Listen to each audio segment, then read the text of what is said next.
Hi, my name is Dennis Bronston with ShadeWave, and we're going to go over how to take a ShadeWave picture. Let's start with cameras. There's two different classes of cameras. This is your digital SLR camera, and they all need to have a flash, whether it's a ring flash like what you see here or a twin flash, but you definitely need to use a flash.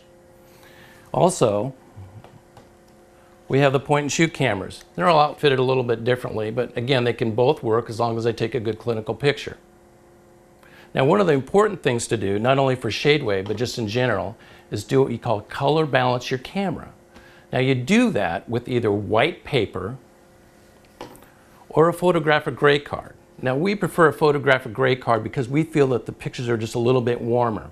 And what you would do is you put the gray card or the white paper down on your dental chair and go through the procedure outlined in your manual. I can't tell you exactly how to do it because all cameras are a little bit different. So why do that? It's because even though our eyes don't always pick it up, actually what's called the color balance of the lighting that you have in your room might be a little bit off. Now our eyes adjust, but the cameras don't, and that's why we color balance the camera. I'd like to introduce my brother Bob. He does technical support with ShadeWave, has many years experience in shade analysis and photography, and he's going to cover some of the issues of taking a picture with ShadeWave. Again, my name is Bob, and I'm handling technical support with ShadeWave. So if you need that support, make sure that you call and ask for me. Now, what I want to do is I want to talk about the shade reference, the reference that's being seen within the picture itself. Dennis will be covering some of the things like how to position and how to hold it, but I want to cover a couple more things. And that is, sometimes we've seen pictures with the patient in the chair with big squares of light in the right in the middle of one of the teeth, and that's due to the large window sitting right in front of the patient. So if you see a picture with a big white square area in the middle of the tooth, hey, close the blinds. Also, the height of the chair. Try to get the chair up as high as you can and comfortably stand to the side of the patient, one side or the other, the side that's most comfortable for you. If the chair is too low, or if you have the chair back at 45 degrees, making it easy for you to bend down and take the picture, what happens is the shade reference, whether it be the handheld reference or on the shade arm, it doesn't make any difference. You're now dropping your arm down, and then this is going to be facing the fluorescent lights up on the ceiling. Your camera's flash only puts out the amount of light necessary to illuminate the picture.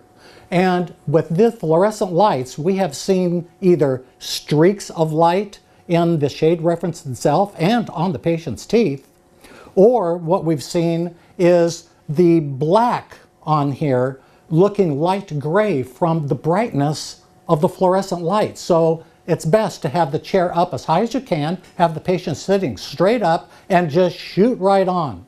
We've also seen some issues of, let's just say that you were doing the two centrals.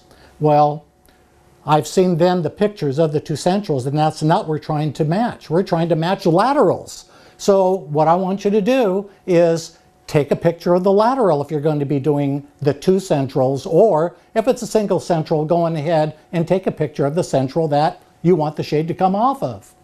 If the tooth is a little bit more posterior, again, what we want to do is have the patient use retractors, and I've seen a lot of pictures without retractors. So retractors are really important. And the reason why is because we want to see the gingival margins in some of the pictures that they're coming in, and we're not seeing the margin at all.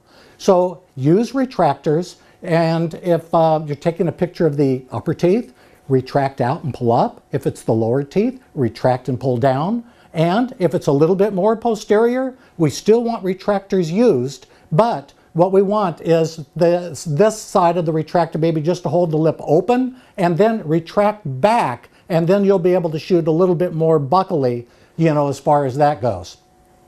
But now I want to talk about distance. Even though you may have a 35mm type camera and you could take a picture of only one or two teeth, that's not what we want. What does the technician want to see? The technician wants to see all of the teeth in the mouth. We want to see the staining, hypercalcification, all of the nooks and crannies in the valleys, and all the things that we want to see. So the distance, whether you set up the shade arm or the distance, when you hold this, the distance of the camera, it's going to be commissure to commissure or buccal to buccal of the patient's mouth. We want the technician to see as much of the teeth as possible. So again, if it's the lower teeth, you're going to retract and pull out. We're going to see the whole thing. If it's the upper teeth, hey, retract. And try to take the pictures on the occlusal plane.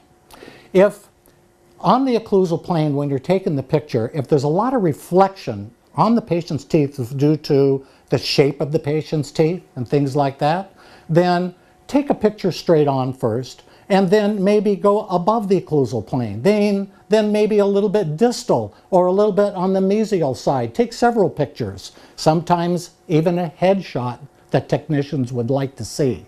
So that's about all. That's as much as I could, that comes to mind with this. I want you to call me if you have any questions, and please use the telephone number that you see below and give me a call. I'm here all the time for you. So just give me a buzz. So let's get started. First, I want to introduce my wife, Lauren, who happens to be an expert with cheek retractors. So go ahead, Lauren, put the cheek retractors in. Okay. You want to have incisal edges slightly apart. And use your finger as a rest and put the shade reference directly under the tooth you want to take a picture of. Like the central incisor. Move the camera in, square it up with the tooth, focus, and shoot. It's okay to take more than one picture, because one picture may be better than another one. So I'm going to change the angle of the camera a little bit higher up, take a picture that way, in a superior way, and then bring it down, lower. And that way your ceramist can get a better look at the picture. Now for a lower tooth, retractors in and put it down like this. Chin up for me just a little bit. I'm going to square up to the tooth, put it directly under, move the camera in, focus, and shoot.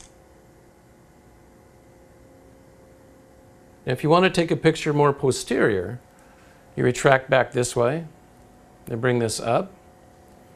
Okay. Notice two retractors. This one here is just to keep the lips apart. I'm squaring it up, the tooth up to my head.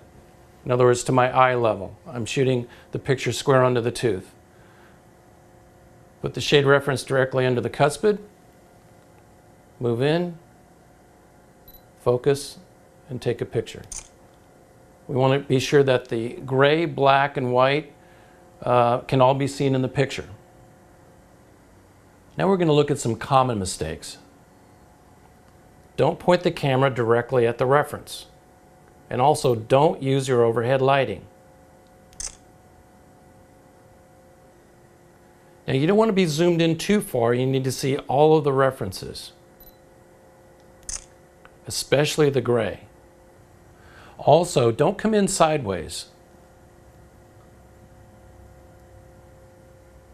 Photography is very important with ShadeWave. That's why we developed the new shade arm. It locks in with any camera, or most any camera, the distance, angle, and position. Let me show you how easy it is to use.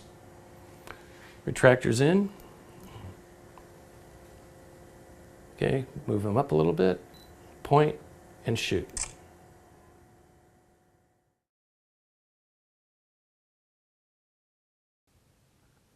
After viewing the video, I have a couple things I'd like to add. One is on sanitation. Go ahead and use a cavi wipe to wipe down the handheld. Don't autoclave or put it in cold sterilization. Also, make sure when you're taking the picture, do it before the prep. And that way all of your teeth will be hydrated. I hope you enjoyed the video, and don't hesitate to give us a call at the number below. Thank you.